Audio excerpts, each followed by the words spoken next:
ये कहानी एक ऐसे बंदे की है जो गेम खेलते ही मर जाता है और दूसरी वर्ल्ड में उसका सोल ट्रांसफर हो जाता है। एपिसोड की स्टार्टिंग में एक बंदा चिप्स की प्रमोशन कर रहा था, तभी दूसरा बंदा उसी की फोटो ले रहा था और तभी हमारा सीन चेंज होता है। एक स्टेडियम का सीन दिखाया जाता है जहाँ सभी लोग कह रहे थे वो आ गया, सभी की आंखें उसी पर थी, कह रहे थे कि वो 6 और 7th वर्ल्ड चैंपियनशिप का MVP है। उस बंदे की आने के सीन दिखाया जाता है और कहने लगते हैं इसका नाम है, तभी सीन चेंज होता है और कहता है तेहो ली मेरा नाम है। यही हमारा सीरीज का मेन कैरेक्टर है। और तभी सीन दिखाया जाता है बहुत सारे वॉरियर ने हमारे MC को घेरा हुआ था। तभी एक बंदा कहता है तेहो ली ये कैसा अजीब सा नाम है। दूसरा बंदा कहता है इसका कपड़ा भी ये कितना छोटा सा है। दूसरा बंदा भी कहता है मैं भी तो वही कह रहा हूँ। तभी दोनों बंदे एक दूसरे को देखने लगते हैं और गंजा कमीने तू ही है ना जिसने मुझे मारा। तभी वो बंदा कहता है मुझे लगा तुम्हें मैंने रिकॉग्नाइज किया है। तभी दोनों लड़ने की पोजीशन में आ जाते हैं। ये देख के MC कहता है क्या हो रहा है इधर, क्या ये जन्म से ही दुश्मन है।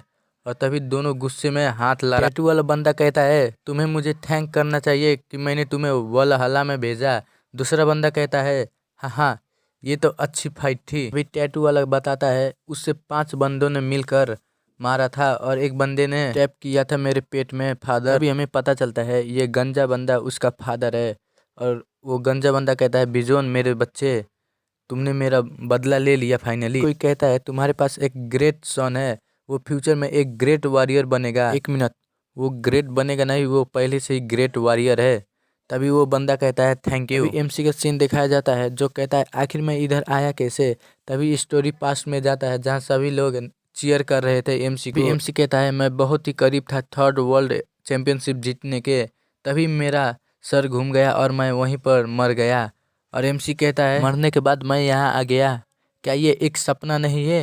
तभी वो लड़की कहती है MC की तरफ हाथ दिखाते हुए ये चैंपियन है जो कि बहुत सारे बैटल में विक्ट्री हासिल किया है। तभी पाछे से बंदे कहने लगते हैं क्या ये एक चैंपियन है, ये एक फियर्स वॉरियर है, नॉट बैड, ये एक छोटा है फिर भी बहुत अच्छा वॉरियर है ये। और बंदे लोग कहने लगते हैं ये जरूर एक स्किल वॉरियर होगा और कहने लगते हैं मुझे इससे फाइट करना है। ये सुनकर MC शॉक हो जाता है और वो लड़की MC को थम्स अप करती है। ये देखकर MC मन में ही कहता है यही वो लड़की है जिसकी वजह से मैं यहाँ पर आया। तभी स्टोरी फिर से पास्ट में जाती है जहाँ MC मर जाता है और उसका सोल उसके शरीर से बाहर आ जाता है और कहता है क्या ये मैं हूँ। तभी वो लड़की MC के आगे आ जाती है और कहती है तुमने अपना जान खो दिया ऐसे ग्लोरियस कॉम्बैट के साथ। और वो लड़की कहती है ये एक वॉरियर की सोल है जिसने अपनी लाइफ को अभी छोड़ दिया है। MC कहता है क्या मैं मर गया। तभी वो लड़की कहती है मेरे साथ आओ। MC कहता है किधर। MC कहता है मुझे हेल में नहीं ले जाना। तभी वो लड़की MC की हाथ पकड़ लेती है और उसे जोर से उड़ा कर ले जाती है और कहती है हमें वलहला जाना है। MC कहता है वलहला। MC की जोर से चीख आती है और यहीं पर फ्लैशबैक खत्म हो जाता है और MC मन में ही कहता है क्या ये वही वलहला नहीं है जहाँ यूरोपियन मिथोलॉजी के अनुसार जो लोग मर जाते हैं वो यहाँ आते हैं। मन में ही कहता है क्या इससे कोई गलती हो गई है जो इसने मुझे वॉरियर समझ के इधर लेके चली आई। इसकी एक्सप्रेशन देख के लग ही रहा है कि इसने गलती से मुझे लेके चली आई है। और कहता है मैं रियल में एक वॉरियर नहीं हूँ, मैं सिर्फ एक प्रो गेमर हूँ जो जीने के लिए गेम खेलता है। तभी वो लड़की कहती है गेम तुम्हारा मतलब कॉम्बैट, मेरा मतलब वो नहीं है, मेरी बात सुनो, मुझे मेरे वर्ल्ड में वो वापस भेज दो। तभी एक बंदा भोपू बजाता है और कहता है एनिमी अटैक कर रहे हैं, तभी लोग लड़ाई के लिए तैयार हो जाओ। ये देख के MC कहता है आखिर यहाँ पर क्या हो रहा है। तभी हमारे सीन चेंज होता है और देखते हैं एक तरफ सिर्फ मॉन्स्टर का आर्मी और दूसरी तरफ ह्यूमंस का आर्मी और दोनों में क्लैश होता है और दोनों लड़ने लगते हैं। दोनों तरफ ही जबरदस्त लड़ाई हो रही थी। तभी MC कहता है व्हाट द हेल, आखिर मैं क्या करूँ, आखिर मैं करने की कोशिश कर रहा हूँ। हमारा सीन MC के हाथ में देखा जाता है जिसने एक तलवार लिया होता है और कहता है इससे पहले मैंने कभी भी तलवार नहीं चलाई है और क्या ये इधर ही ख़त्म हो जाएगा मेरे मरने के बाद। अभी एक मॉन्स्टर का सीन दिखाया जाता है जो MC के ऊपर अटैक करने के लिए आ गया था और MC मन में ही कहता है अगर क्या होगा अगर मैं फिर से मर जाऊंगा तो। अभी वो टैटू वाला बंदा पाछे से आके कहता है हे छोटे बटक शायद हद, और एक पंच उस मॉन्स्टर के ऊपर मारता है जिसके वजह से वो मॉन्स्टर वहीं पर खत्म हो जाता है और कहता है क्या तुम्हें सगा के बारे में नहीं पता है। ये सुनकर MC चौंक जाता है और कहता है सगा ये क्या होता है। अभी वो टैटू वाला बंदा कहता है क्या तुम्हें सगा के बारे में नहीं पता है। MC नहीं कहता है। तभी वो बंदा कहता है तुम्हारी लाइफ की कहानी अगर तुम वलहला में हो तो तुम्हारी काम की चर्चा पूरे दुनिया में होगी। वलहला में तुम्हारी उपलब्धियां ही तुम्हारी ताकत है। कितने ताकतवर हो ये तुम्हें खुद मालूम है। तभी एमसी कहता है मेरा उपलब्धियां। एमसी सोचने लगता है और कहता है आखिर मेरी उपलब्धियां होगी क्या। मैं दिन भर खाता था और गेम खेलता था। तभी कहता है रुको 1 मिनट, मेरा गेम का कैरेक्टर कार स्टेड जिसे मैंने अचीव किया था क्या वो मुझे रियलिटी में मिलेगा। तभी एमसी का बॉडी ग्लो अप करने लगता है। ये देखे वो टैटू वाला बंदा कहता है तो तुम्हारे पास भी सगा है क्या, तुम एक सिस्टम पैनल को देख पा रहे हो। एमसी कहता है मुझे एक सिस्टम पैनल दिख रहा है, मैं उसे रिकॉग्नाइज नहीं कर पा रहा हूँ पर मैं उसे पढ़ पा रहा हूँ। ये ऐसे है जैसे कि किसी ने इसे डाला हो मेरे माइंड में। तभी एमसी एक डैशिंग सा पोज लेते हुए कहता है क्या होगा अगर मुझे कार स्टेट का पावर मिल जाए तो वो मुझे दुनिया का सबसे पावरफुल वॉरियर बना देगा। टैटू वाला बंदा कहता है जरा ध्यान से। तभी एक मॉन्स्टर हमारे एमसी के ऊपर अटैक करता है। ये देख के एमसी बहुत ही मुश्किल से खुद को डॉच करता है और कहता है ये कोई सेंस नहीं बना रहा है। एमसी कहता है कार स्टेट को इससे भी ज्यादा ताकतवर होना चाहिए, वो तो इन जैसे मॉब को आसानी से खत्म कर देता है। लगता है इधर कुछ गलत है। और तभी एमसी अपना सिस्टम पैनल ओपन करता है और देखता है कार स्टेट का सिंक्रोनाइजेशन सिर्फ 1% था। एमसी गुस्से में कहता है आखिर ये कैसा टर्म्स एंड कंडीशन है, मेरा सिर्फ पावर लेवल 1% ही है। टैटू वाला बंदा कहता है तुम बहुत ही मजाकिया छोटे दोस्त, अगर तुम्हें कोई भी हेल्प चाहिए तो मैं तुम्हारे लिए हूँ, पर सगा से भी कुछ और ज्यादा है, इसलिए बाहर निकलो और अपना नाम बनाओ। मेरा नाम बिजोन है, उम्मीद करता हूँ हम लोग फ्यूचर में दोबारा मिलेंगे, इसलिए सरवाइव करना। एमसी कहता है सिर्फ 1% पावर, पर ये 1% पावर भी काफी है। और दौड़ते हुए अपने तलवार के पास जाता है, तलवार को हाथ में लेते हुए कहता है कास्टेन एक ऐसा बंदा है जो 100 इलाइट प्लेयर्स को अकेले ही संभाल सकता है, ये मुझे याद रखना चाहिए। तभी एमसी तलवार लेके फाइटिंग पोजीशन में रेडी हो जाता है। तभी वो मॉन्स्टर एमसी पर अटैक करता है, पर एमसी उसे डॉज करते हुए कहता है वो अपने दुश्मनों को टेम्पेस्ट के जैसा काट देता था। तभी एमसी पावर अप हो जाता है और लाइटनिंग की स्पीड से मॉन्स्टर को काट देता है और अपने स्पीड को कंट्रोल ना करने की वजह से वो जमीन पर जाके लड़ जाता है। तभी एमसी कहता है नया सेजा मेरे इन्वेंट्री में जुड़ गया है मेरे उपलब्धियों के वजह से, और कहता है मुझे एक नया एबिलिटी मिला है मूवमेंट बफ करके। और कहता है ऑलराइट, इसके बाद मैं अपने सेगा को यूज कर सकता हूँ। और कहता है उसके बाद मैं जिंदा बचकर इधर वापस आ गया। तभी एक बार का सीन दिखाया जाता है जिसमें 2 लोग चीयर्स कर रहे थे। टैटू वाला बंदा गंजे बंदे को कह रहा था तुम फाइनली सरवाइव कर चुके, तो गंजा बंदा कहता है ये तो सिर्फ एक वार्म अप था, और वो लोग पार्टी कर रहे थे। तभी एमसी का सीन दिखाया जाता है जो मीट खाते हुए कह रहा था क्या ये एक नाइट बैंक्वेट पार्टी है जिसमें सिर्फ मीट और अल्कोहल है। मैं ये नहीं कह रहा कि मुझे ये पसंद नहीं है, पर मुझे इससे भी कुछ अच्छा चाहिए। अभी वो टैटू वाला बंदा कहता है अगर तुम्हें इससे भी कुछ अच्छा चाहिए तो तुम्हें अपना रैंक अप करना पड़ेगा, ये सिर्फ नॉर्मल वॉरियर के लिए है, इसीलिए इसमें सिर्फ अल्कोहल और मीट है। तभी एमसी कहता है मिस्टर बिजोन क्या आप भी लो रैंकिंग वॉरियर हैं। तभी बिजोन हंसते हुए कहता है मैं सिर्फ इधर तुम्हें देखने के लिए आया था। तभी एमसी कहता है थैंक्स मिस्टर बिजोन मुझे बचाने के लिए। कहता है अगर आप मुझे सेगा के बारे में नहीं बता सकते तो मुझे ये बताइए अगर कोई इधर मर जाए तो उसका सोल का क्या होगा। अभी बिजोन रिप्लाई करता है अगर कोई मर जाए तो उसका सोल एक स्टील वॉरियर बन जाएगा जिसे कभी भी दर्द नहीं होगा और उसे भूख भी नहीं लगेगी, जीवन भर सिर्फ लड़ते ही रह जाओगे। ये सुनकर एमसी कहता है ये एक स्टील वॉरियर नहीं कॉफिन वॉरियर है, मुझे कैसे भी करके इधर मरना नहीं है। अभी बिजोन कहता है तुम जल्द ही एक फैक्शन में रिकॉग्नाइज हो जाओगे। एमसी ये सुनकर कहता है क्या एक फैक्शन, तो बिजोन कहता है ये जल्द ही स्टार्ट हो रहा है।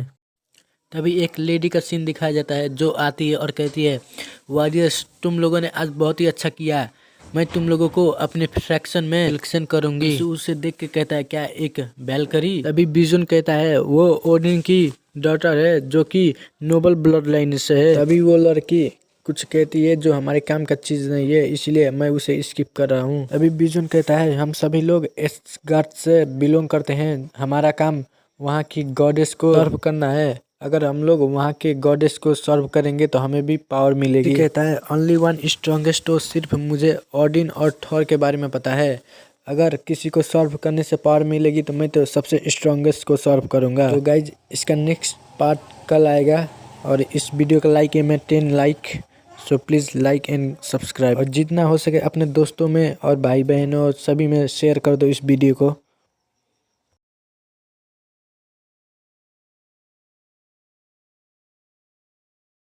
एपिसोड की स्टार्टिंग में हमें एक रिवर का सीन दिखाया जाता है जिसमें एक बोट पर 2 बंदे थे। कैमरा सीन चेंज होता है और हमें दिखाया जाता है वो बंदे में से एक हमारा एमसी था और एमसी कहता है क्या इसका मतलब आर्मी नहीं है? तभी वो कहता है क्यों, आखिर मैं ही क्यों? तभी वो लड़की कहती है आखिर ये ऐसा क्यों कर रहा है? तभी वो लड़की कहती है हे डोंट वरी, हमारे फ्रैक्शन में और भी चीज़ है। एमसी कहता है और जैसे कि? वो कहती है हमारे फ्रैक्शन में किसी को भी जवाब देना नहीं पड़ता है और यहाँ कोई भी सबऑर्डिनेट नहीं है, इसीलिए तुम्हारा लाइफ डिफिकल्ट नहीं होगा। वो लड़की कहती है क्या ये हेवन जैसे नहीं है? ये सुनकर एमसी शॉक हो जाता है और कहता है क्या सिर्फ मैं ही हूँ इस इंडियन आर्मी में? सीन फ्लैशबैक में जाता है, हमारे एमसी के सामने इंडियन नाम का एक लोगो अपीयर होता है। तभी दूसरे बंदे लोगों का सीन दिखाया जाता है जिसमें से एक बंदा कह रहा था मुझे ओडिन के आर्मी में जाने का मौका मिला, दूसरा कह रहा था हुर्रे, तीसरा बंदा कह रहा था मैंने फाइनली ये कर दिखाया, मॉम तुम्हें मुझ पर प्राउड होगा। अभी एमसी कहता है ईडन, मैंने ये नाम कभी भी नहीं सुना है। ये सुनकर बिजोन निराश हो जाता है और कहता है गुड लक।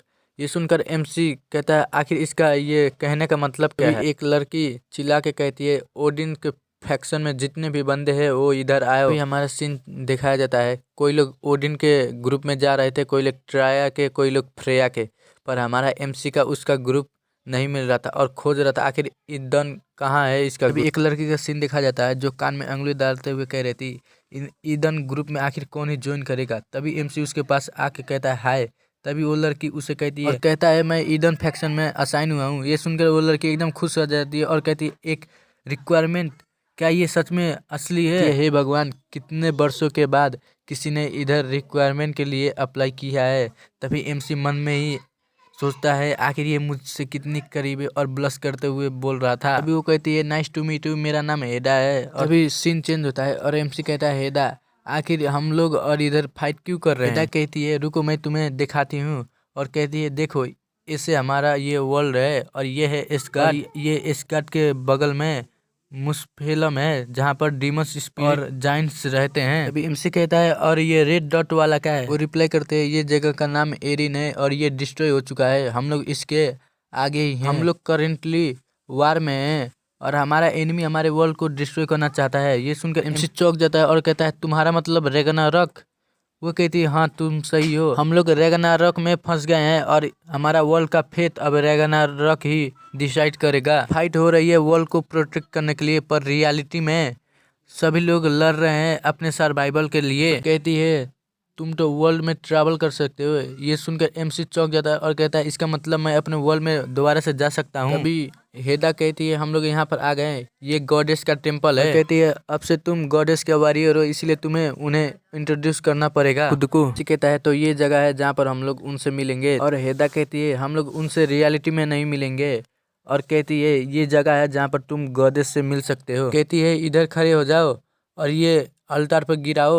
एमसी कहता है क्या एक गोल्डन एप्पल? कहता है क्या ऐसे? और वो एप्पल उस अल्टार पर गिरा देता है। तभी एक जोर की रोशनी निकलती है, गॉडेस निकलती है और कहती है टेहो तुम मेरे वॉरियर हो और इंट्रोडक्शन करवाया जाता है, ये goddess of life and youth है। भी एमसी आंखें खोलता है और अपने सामने गॉडेस को देख के वो बो डाउन करता है और कहता है ये फीलिंग वैसे ही है जैसे पानी ऊपर से नीचे तक नेचर में घूमती है। और वो गॉडेस कहती है मेरा बॉडी अपने आप नरमी दिखाने के लिए कह रहा है। एमसी को ब्लेसिंग देती है, blessing of Eden Christ of life, ये तुम्हें डेथ और मुश्किलों से बचाएगा। ये देखकर एमसी चौंक जाता है। अभी एमसी का बॉडी पावर अप होने लगता है और उसका जितने भी बॉडी पेन सभी ठीक हो जाते हैं और कहता है ये तो बहुत ही अच्छा है। गॉडेस स्माइल करते हुए कहती है तुम अच्छे रहना, मेरी उम्मीद तुमसे ज़्यादा ही है। अभी एमसी की आंखें खुलती है और हेडा कहती है क्या तुमने गॉडेस की ब्लेसिंग पाई? लेडी ईडन गॉडेस है लाइफ और यूथ की। एमसी मन में ही कहता है वो कितनी प्रीति है। तभी हेडा कहती है उनकी ब्लेसिंग के वजह से अगर बैटल फील्ड में हो तो तुम्हें मरने तक का दर्द फील होगा लेकिन तुम मरोगे नहीं उनकी ब्लेसिंग की वजह से। प्लस उस ब्लेसिंग की वजह से तुम जैसे ग्रोथ करते जाओगे वैसे तुम्हारी पावर भी बढ़ती जाएगी। एक रीजन है हमारे फैक्शन को आर्मी ऑफ ज़ॉम्बी कहने के लिए। वही एमसी कहता है एक बार अगर ये वॉर एंड हो जाए तो क्या मैं अपने वर्ल्ड में जा सकता हूँ? और मन में ही कह रहा था मैं कितना कूल हूँ, इसी की वजह से लड़कियां मुझ पे मरती है। ये देखकर अभी हेडा कहती है आखिर ये सोच कह रहा है और ये बहुत ही क्यूट है। अभी हेडा कहती है वेल अगर ये वार एंड हो जाए तब, पर उससे पहले हमें जीतना भी पड़ेगा ये वार। अभी हेडा कहती है इतने सब के बाद तुम जाना चाहते हो पर तुम्हारा इधर वेलकम है। एमसी कहता है ऑफकोर्स मैं जाना चाहता हूँ, और कहता है आखिर मैं क्यों इस रिडिकुलस प्लेस पर हूँ। तभी हेदा एमसी के हाथ पकड़ती है और उसे उठाती है। तभी एमसी मन में कहता है ये कितना वार्म और सॉफ्ट है, और उसके करीब आ जाता है। आई थिंक ये इतना भी बुरा नहीं है। एक इंसान का सीन दिखाया जाता है जो घर की बेल को बजाता है। तभी एक लड़की उसकी तरफ देखती है और कहती है तुम फाइनली आ गए, तुम्हारा स्वागत है घर में, तुम एकदम सही टाइम पे आए हो। तभी वो लड़की उस बंदे को खाना खिला रही थी चम्मच से। तभी उसका सपना टूट जाता है और हमें पता चलता है ये हमारा एमसी है जो सपना देख रहा था। तभी एमसी मन में ही कहता है स्मिथ के टुकड़े ने मेरा पूरा सपना बर्बाद कर दिया। तभी हेदा कहती है क्या तुम ठीक हो, ये मिथ के टुकड़ा कुछ ज्यादा ही हार्ड है। और हेदा कहती है तुम हार्ड वर्क करो और तुम्हारा रैंक अप करो, उसके बाद तुम्हें इससे भी अच्छा खाना और ट्रीटमेंट मिलेगा। कहती है डू योर बेस्ट। तभी एमसी का सीन दिखाया जाता है जो अपना सपना देख रहा था, और सब तेहू का सिस्टम पैनल कहता है तेहू का सपना टूटने की वजह से वो क्रिटिकल पॉइंट में पहुंच चुका है। तभी हेडा कहती है मैं तुम्हें पहले ही बताना चाहती हूँ, मैं जब जब एनिमी को हराती हूँ तब तब मुझे रियून मिलती है। तुम लोगों को बताना चाहता हूँ रियून मतलब एक टाइप की एनर्जी है। अभी एमसी कहता है मुझे याद आया, मेरे बॉडी ने भी थोड़ा रियून एनर्जी को एब्जॉर्ब किया था। अभी एमसी कहता है मैं इस रूइन एनर्जी को अपने स्टार्ट पॉइंट में जोड़ सकता हूँ। क्या कहती है तुम सही हो, अपने एनर्जी को तुम स्टेमिना, एजिलिटी, स्ट्रेंथ और माना के साथ साथ व्हील पावर में भी जोड़ सकते हो। अभी एमसी कहता है मुझे पता है मैं रूइन पावर की मदद से अपने स्टेमिना, स्ट्रेंथ, एजिलिटी को पावरफुल बना सकता हूँ, पर ये माना और व्हील पावर का काम क्या है। अभी हेडा कहती है माना की मदद से तुम्हारा मैजिक स्पेल पावरफुल और डिफेंस पावरफुल हो जाएगा, और विल पावर के मदद से तुम्हारा मेंटल स्टेट पावरफुल होगा। एमसी कहता है इतना जानकारी मेरे लिए काफ़ी है,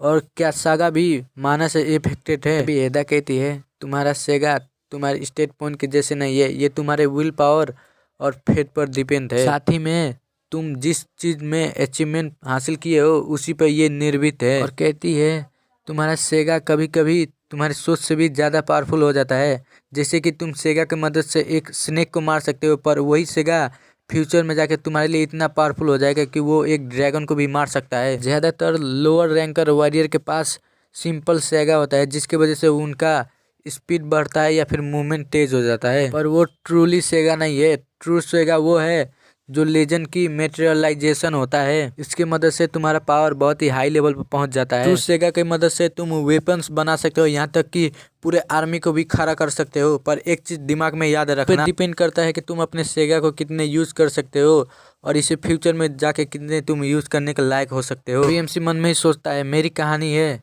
द लेजेंड ऑफ कार्स्टेड की अनाउंसमेंट होने लगता है, टाइम हो गया चलने के लिए। तभी हेदा कहती है क्या तुमने ये सुना, इसका मतलब तुम्हें समन किया गया है।